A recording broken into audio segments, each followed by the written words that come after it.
2 مہینے جو ہیں اس میں یوکرین جنگ تو ہے وہ تو بڑھ گئی، وہ تو پہلے سے زیادہ جو ہے وہ حملہ ہو گیا، بڑا حملہ ہو گیا. کیا آپ یہ بھی دیکھ رہے ہیں کہ ان 1.5-2 مہینوں میں مشرق وسطیٰ میں جو کہ اسرائیل حملے کر رہا ہے غزہ پہ یا لبنان پہ، وہ بھی بڑھیں گے؟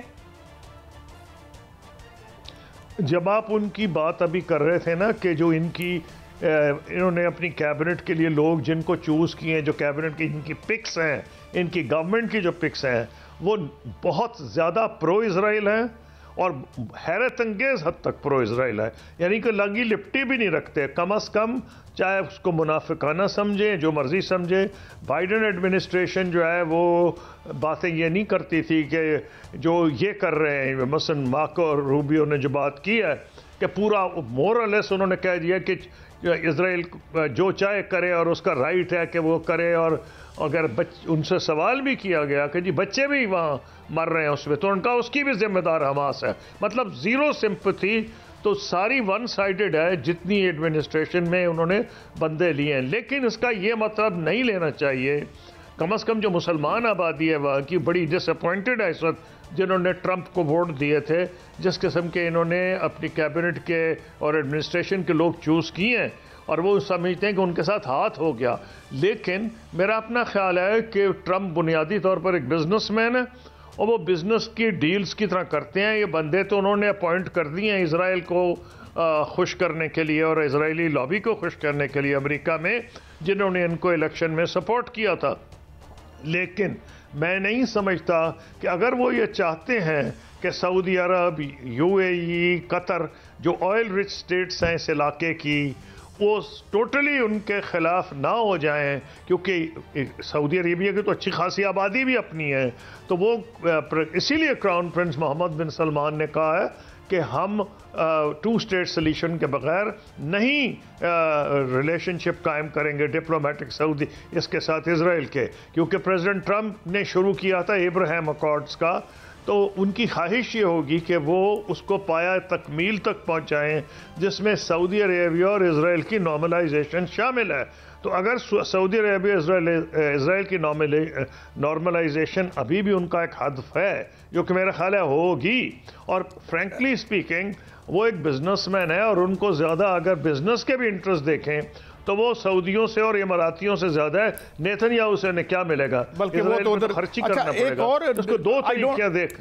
ایک اور چیز I don't know how important it is, ایک حملہ ہوا ہے جو ان کے فوجی نے خود نیتن یاہو کے گھر پہ ریٹائرڈ فوجی نے کیا ہے. تو ڈو یو تھنک کہ یہ جو انٹرنل اس کی ان پاپولیرٹی ہے، یہ can lead to some kind of peace accord? Popularity نہیں ہے تو انپاپولر بہت، sorry unpopularity, I am sorry, popular ہوئے ہیں. انپاپولیرٹی، جی ہاں، انپاپولیرٹی بہت تھی. پہلے ان کا جوڈیشری سے جھگڑا تھا، ساری ڈیموکریٹک اسٹیبلشمنٹ سے جھگڑا تھا، یہ سیٹلمنٹ کے بالکل ہی خلاف تھے. بہت سی آبادی جو آپ اس سے اندازہ لگائیں کہ ایک ایسی سٹیٹ جس کا بنیادی مقصد یہ ہو کہ دنیا کے یہودی آ کے آباد ہوں، وہاں سے 50 لاکھ یہودی جو ہیں وہ نکل گئے ہیں جب سے جنگ شروع ہوئی ہے. اس سے بڑا ان کے منہ پہ تھپڑ کیا ہو سکتا ہے کہ، اور وہ بھی نوجوان لوگ گئے ہیں جو کہ بہت زیادہ ضروری ہیں ان کی. اور 50 لاکھ اگر 7 ملین آبادی ہو، 50 لاکھ نکل جائیں آپ تو فارغ ہو جائیں گے. اور بیسٹ ان کے جو ٹیلنٹڈ لوگ نکل رہے ہیں، نوجوان نکل رہے ہیں، اور جو امریکہ سے آتے تھے وہ بھی آنے بند ہو گئے ہیں. لیکن سر اگر نیتن یاہو کا ہاتھ نہیں روکا جاتا، جو کہ امریکہ میں جو تعیناتیاں ہوئی ہیں وہ بھی پرو اسرائیل ہیں، تو پھر آپ دیکھ رہے ہیں کہ اسرائیل آگے بڑھے گا بجائے اس کے جنگ روکے؟ دیکھیں اسرائیل، پہلی بات تو یہ اسرائیل تو یہ کہہ جا رہا ہے، یہ تو میں کہنا نہیں چاہ رہا تھا لیکن مجھے یہ کہنا پڑے گا کہ باوجود اس کے کہ تباہی مچا دی ہے اسرائیل نے، لیکن حماس ابھی بھی وہاں لڑ رہی ہے. اور میں حزب اللہ کی بات نہیں کر رہا، وہاں تو ان کے کئی ٹینکس بھی تباہ ہوئے ہیں.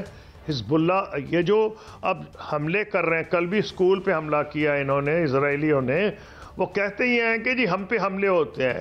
اب مجھے نہیں پتا سچ ہے جھوٹ ہے، لیکن وہ جو ملبہ بن گیا ہے، ملبہ جو انہوں نے بنایا ہے وہ ایک قسم کا، جو ابھی بھی لڑنے کو تیار ہیں لوگ وہاں، ان کے لیے ایک قسم کی شیلڈ ہو گئی ہے. اور وہ جو ٹنلز ہیں جو ڈسٹروائے نہیں ہوئے اور ملبہ اوپر سے آ کے گر گیا ہے، تو وہ تو وہاں بھی فائٹنگ ہو رہی ہے.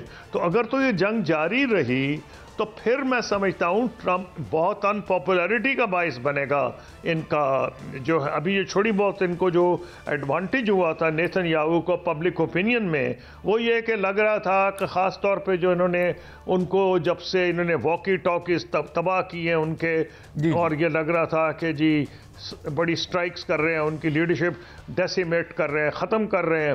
لیکن اب لگ یہ رہا ہے کہ اگر یہ جنگ ختم نہ ہوئی، ایک تو پریزیڈنٹ ٹرمپ کے لیے مشکل ہو جائے گا اگر وہ چاہتے ہیں کہ ابراہیم اکارڈز والی پالیسی چلے، اور جو امیر عرب ہیں ان کے ساتھ تعلقات بہتر ہوں. اور امیر عرب جو ہیں کئی لوگ تو بڑے سینکلی کہتے ہیں کہ پریزیڈنٹ ٹرمپ کو اپنے بزنس انٹرسٹ میں بھی بہت زیادہ ہے، جس طرح کئی لوگ کہہ رہے ہیں کہ ٹرمپ ٹاور ماسکو میں بنے گا. تو بہت لوگ یہ بھی سمجھتے ہیں کہ پریزیڈنٹ ٹرمپ جو ہیں ان کو بزنس انٹرسٹ انہوں نے چاہے امریکہ کا بڑھانا ہو یا اپنا بڑھانا ہو. قصوری صاحب، یہ کیا ہے اسے آپ کیسے دیکھتے ہیں؟ ہم تو لیم ڈک سمجھتے ہیں جو پریزیڈنٹ جا رہا ہو، جب پریزیڈنٹ الیکٹ موجود ہو، اتنا بڑا decision, how do you look at it? اور خدا نہ خواستہ اس پر عمل کا کوئی خطرہ ہے؟ دیکھیے، پہلی بات تو یہ ہے کہ جتنی اختلافات اس وقت امریکن سوسائٹی میں ہیں وہ اس کا اندازہ لگانا مشکل ہے. بہت بری طرح ڈیوائیڈڈ ہے، اور ان کا یہ بھی خطرہ ہے جو کرنٹ ایڈمنسٹریشن کہہ لیں یا کرنٹ اسٹیبلشمنٹ کہہ لیں، ان کو یہ بھی خطرہ ہے کہ پریزیڈنٹ ٹرمپ یہ پاسبل ہے کہ ہر چیز کو اگر ریورس نہ کریں تو بہت مختلف طریقے سے چلائیں. تو اس لیے ان کو خاص طور پر جو ڈر ہے وہ یوکرین وار کا ہے. یوکرین وار جو ہے وہ امریکہ نے کیوں کی یہ تو اللہ جانتا ہے، لیکن ان دلیل یہ دی کہ جناب انہوں نے جو علاقہ ہے ایک اپنا وہ واپس لے لیا ہے جو یوکرین کا تھا. حالانکہ وہ رشین سپیکنگ پاپولیشن تھی، لیکن جو جواز یہ تو نہیں بنایا جا سکتا کہ رشین سپیکنگ پاپولیشن اس لیے رشین لے لیا. روس کی دلیل یہ تھی کہ انہوں نے، ہم نے وارسا پیکٹ کو جب ختم کیا تھا، اور نیٹو جو ہے لاجیکل ہونا چاہیے تھا کہ نیٹو ہمارے بارڈرز کی طرف نہ آتا، لیکن ہوا یہ کہ باوجود اس کے کہ ان کو مثلا شروع میں جب سوویت یونین کی ڈس انٹیگریشن ہو رہی تھی تو یہی خیال تھا کہ وہ یورپ کے قریب ہو جائیں گے، اور جو پہلے جو صدر تھے ان کے، انہوں نے بھی یہی کہا تھا، اور امریکہ میں بھی یہی خیال تھا. لیکن پھر انہوں نے یہ فیصلہ کیا کہ جو نیٹو کو روس کے بارڈرز کی طرف لے کے جایا جائے گا. تو جب آپ روس کے بارڈرز کی طرف لے کے جائیں گے، آپ ان ادر ورڈز کہہ رہے ہیں کہ جو پرانی ریاستیں لاٹویا، لیتھوینیا، اسٹونیا جو ایک زمانے میں سوویت یونین کا حصہ بھی رہی ہیں، اور یوکرین بھی تھا، ان کو تو انہوں نے آلریڈی اپنے ساتھ شامل کر لیا. لاٹویا تو اب انہوں نے ایک ریڈ لائن اپنی طرف سے رشیا نے بنائی تھی. اب انہوں نے فیصلہ کیا نیٹو نے امریکن لیڈرشپ میں کہ وہ وہاں جائیں گے اور ایک ایگزامپل سیٹ کریں گے. یعنی ایگزامپل کیا تھا کہ جی کوئی ملک ایگریشن کے ذریعے ٹیریٹری نہیں لے سکتا. ویسے تو نوبل ایگزامپل ہے، اس میں تو کوئی ڈاؤٹ ہی نہیں ہے کہ نہیں لینا چاہیے. اور سیکنڈ ورلڈ وار کے بعد یہ ایک اچھی چیز ہوئی ہے کہ جو کو ملک قبضہ بھی کرتا ہے، جنگ ختم ہوتی ہے تو چھوڑ دیتا ہے.